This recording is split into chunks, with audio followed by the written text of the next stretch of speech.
waxaan ahay ruux mar walba jecel agtaada inuu ku qaato jacayl fara badan. waxaan dareemaa mar walba inaan u baahanahay naftaada, maxaa yeelay waxaan kuu jeclahay si xad dhaaf ah.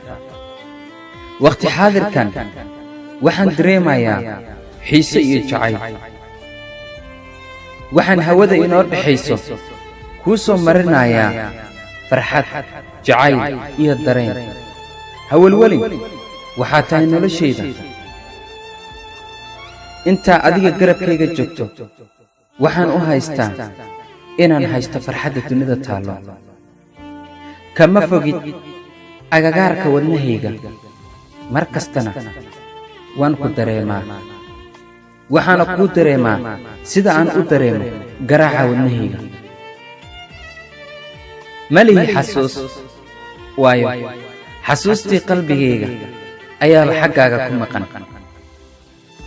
aniga ahaan laba ayaan jeclahay: kow, in mobilkayga SMS-kaaga ku soo dhaco; laba, iyo in SMS-kaas uu ka socdaa dhankaaga. nasiib ayaan leeyahay maadaama adiga qalbigayga kuu garaacmayo.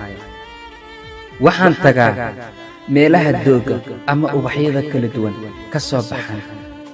markaan eegana waxaan dareemaa ubaxyadan kala duwan ama si kala qurux badan inuu jiro shakhsi ka qurux badan, waana adiga.